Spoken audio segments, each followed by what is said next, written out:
नमस्कार दोस्तों, study with Devcharan में आपका स्वागत है।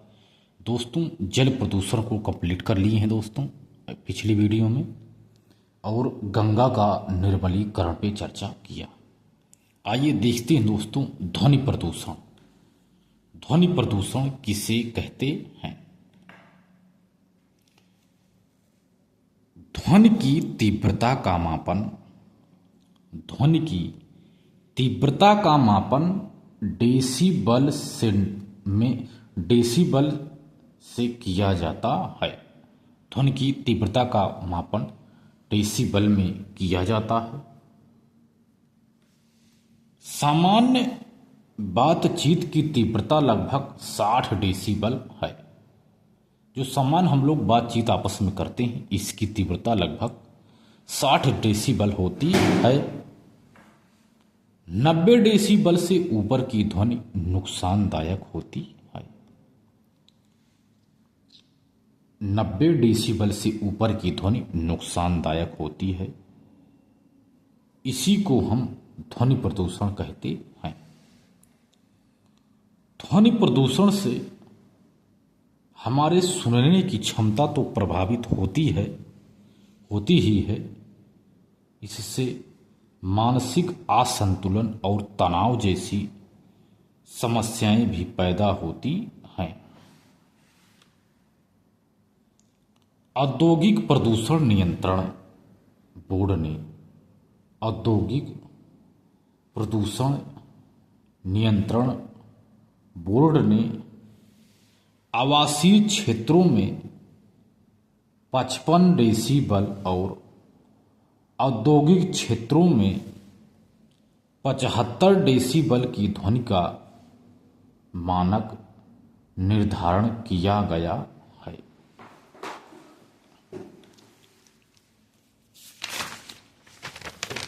सर्वाधिक ध्वनि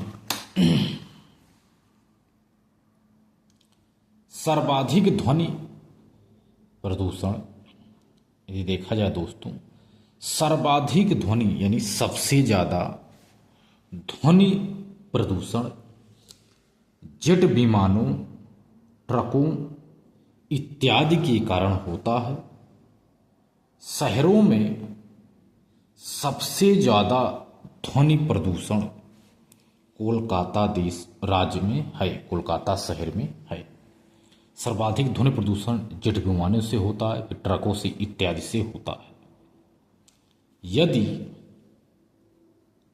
सड़कों के किनारे पेड़ों की कतारें लगा दी जाएं तो ध्वनि प्रदूषण को कुछ हद तक कम किया जा सकता है।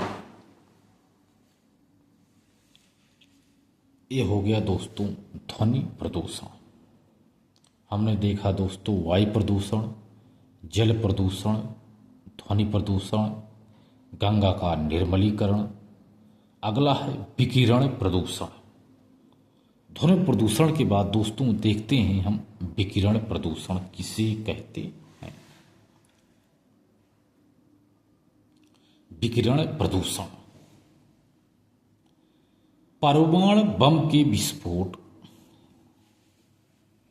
परमाणु बम के विस्फोट या परमाणु भट्ठी के फटने से विकिरण वातावरण में फैल जाते हैं, जो कैंसर, विकलांगता, प्रजनन क्षमता में कमी जैसी तमाम समस्याएं पैदा करते हैं।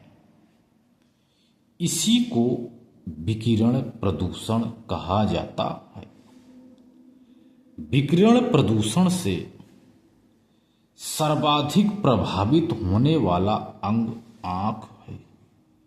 विकिरण प्रदूषण से सर्वाधिक प्रभावित होने वाला अंग आंख है और सबसे कम प्रभावित होने वाला अंग मस्तिष्क है।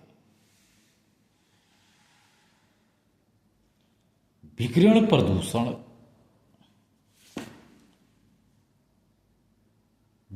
प्रदूषण मापने की इकाई रोंटगन या रैम है। विकिरण प्रदूषण मापने की इकाई रोंटगन या रैम है। पोटेशियम आयोडाइड लेने से विकिरण प्रदूषण के प्रभाव को कुछ कम किया जा सकता है। विकिरण प्रदूषण की इकाई रोंटजन है। कुछ महत्वपूर्ण परमाणु दुर्घटनाएं निम्नलिखित हैं।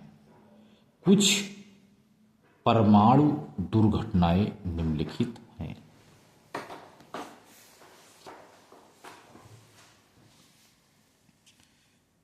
6 और 9 अगस्त 1945 को 6 और 9 अगस्त 1945 को अमेरिका ने जापान के हिरोशिमा और नागासाकी पर 6 तारीख को 6 अगस्त को हिरोशिमा पर, 9 अगस्त को नागासाकी पर अमेरिका ने परमाणु बम का विस्फोट किया था। वहाँ इसका प्रभाव आज भी देखा जा सकता है।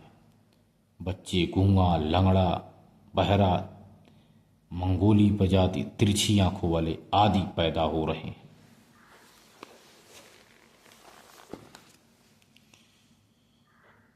छः 9 अगस्त 1945 के बाद एक और घटना देखने को मिलती है दोस्तों, जिसे कहते हैं यूक्रेन में 1946 का दौर था। यूक्रेन में चेरनोबिल परमाणु दुर्घटना हुई थी। यानी चेरनोबिल परमाणु दुर्घटना कहाँ की है? तो दोस्तों यह यूक्रेन की है।